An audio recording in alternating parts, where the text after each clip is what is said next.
Israel 4 ದಿಕ್ಕಿನಿಂದಲೂ ವೈರಿಗಳನ್ನು ಹೊಂದಿರುವ ದೇಶವಾಗಿದೆ. ಆದರೂ ಯಾರೂ ಈ ದೇಶದ ಮೇಲೆ ಕೆಟ್ಟ ದೃಷ್ಟಿ ಹಾಕದಂತೆ ಶಕ್ತಿಯುತವಾಗಿದೆ. ಇಸ್ರೇಲ್ ಒಂದು ಪುಟ್ಟ ದೇಶವಾಗಿದ್ದು ಕೇವಲ ಅಂದಾಜು 90 ಲಕ್ಷ ಜನಸಂಖ್ಯೆ ಹೊಂದಿದ್ದರೂ ಕೋಟಿ ಕೋಟಿ ಜನಸಂಖ್ಯೆ ಹೊಂದಿರುವ ಮುಸ್ಲಿಂ ರಾಷ್ಟ್ರಗಳು ಈ ದೇಶಕ್ಕೆ ಹೆದರುತ್ತವೆ. ಇಸ್ರೇಲ್ ದೇಶದ ಸುತ್ತಲೂ ಮುಸ್ಲಿಂ ದೇಶಗಳಿವೆ. ಆದರೂ ಈ ದೇಶವನ್ನು ಮುಟ್ಟುವ ತಾಕತ್ತು ಅವುಗಳಿಗಿಲ್ಲ. ಎಲ್ಲಿಯವರೆಗೆ ಎಂದರೆ ಪ್ರಪಂಚದ ಭಯೋತ್ಪಾದನಾ ಸಂಘಟನೆ ಇಸಿಸ್ ಕೂಡ ಭಯಪಡುತ್ತದೆ. ಇಸ್ರೇಲ್ ದೇಶದ ರಚನೆ ಹೀಗೆ ಆಗಲಿಲ್ಲ. ಹಿಟ್ಲರ್ನ ಕ್ರೌರ್ಯದಿಂದ ತಪ್ಪಿಸಿಕೊಂಡು ಬಂದ ಯಹೂದಿಗಳು ಈ ದೇಶವನ್ನು ನಿರ್ಮಾಣ ಮಾಡಿದರು. ಅರಬ್ನ ಮುಸಲ್ಮಾನರು ಮೊದಲ ಬಾರಿ ಈ ದೇಶದ ಮೇಲೆ 1948ರಲ್ಲಿ ಆಕ್ರಮಣ ಮಾಡಿದ್ದರು. ಆಗಷ್ಟೇ ಇಸ್ರೇಲ್ ದೇಶ ರೂಪುಗೊಂಡಿತ್ತು. ದೊಡ್ಡ ಸೈನ್ಯವಾಗಲಿ ಮದ್ದು ಗುಂಡುಗಳಾಗಲಿ ಇರಲಿಲ್ಲ. ಆದರೂ 1948ರಲ್ಲಿ ಅರಬ್ ದೇಶವನ್ನು ಸಹಜವಾಗಿ ಸೋಲಿಸಿತು. ಇದುವರೆಗೆ 6 ಬಾರಿ ಇಸ್ರೇಲ್ ದೇಶದ ಮೇಲೆ ಅರಬ್ ದೇಶಗಳ ಆಕ್ರಮಣಗಳಾಗಿವೆ. ಒಮ್ಮೆಯಂತೂ 7 ಮುಸ್ಲಿಂ ರಾಷ್ಟ್ರಗಳು ಒಟ್ಟಾಗಿ ಆಕ್ರಮಣ ಮಾಡಿದ್ದವು.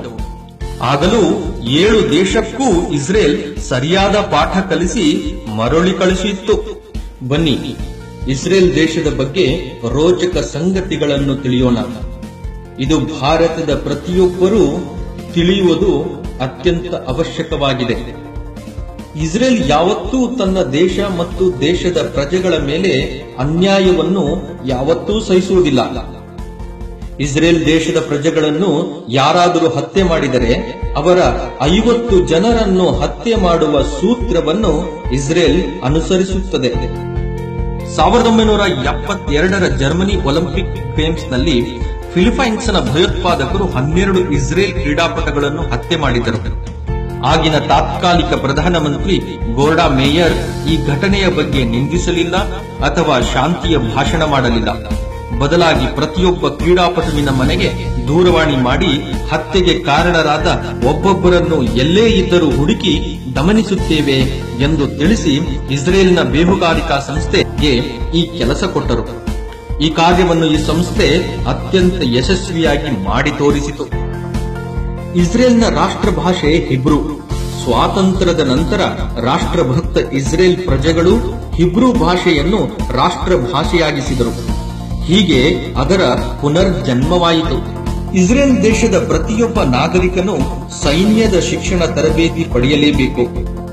ಪ್ರತಿಯೊಬ್ಬ ಪ್ರಜೆಯು ಕನಿಷ್ಠ 2 ವರ್ಷ ಸೈನ್ಯದಲ್ಲಿ ಕೆಲಸ ಮಾಡುವುದು ಅನಿವಾರ್ಯ. ಈ ದೇಶದ ಪ್ರಧಾನಿಯ ಮಗನಿಗೂ ಇದೇ ನಿಯಮ. ಹಾಗೆಯೇ ಮಹಿಳೆಯರಿಗೂ ಕೂಡ. ಇಸ್ರೇಲ್ನ ವಾಯುಸೇನೆ ಜಗತ್ತಿನ 4ನೇ ಸ್ಥಾನದಲ್ಲಿದೆ. ಈ ವಾಯುಸೇನೆಗೆ ಅಮೆರಿಕ ಹಾಗೂ ರಷ್ಯಾ ಕೂಡ ಭಯಪಡುತ್ತದೆ.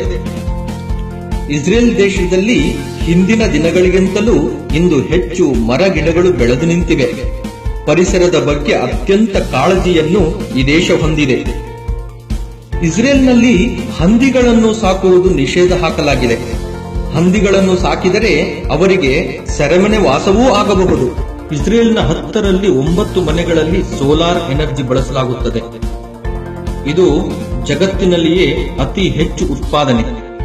ಇಸ್ರೇಲ್ ದೇಶಕ್ಕೆ ಕೇವಲ 273 ಕಿಲೋಮೀಟರ್ ಸಮುದ್ರ ತಟ ಸಿಗುತ್ತದೆ.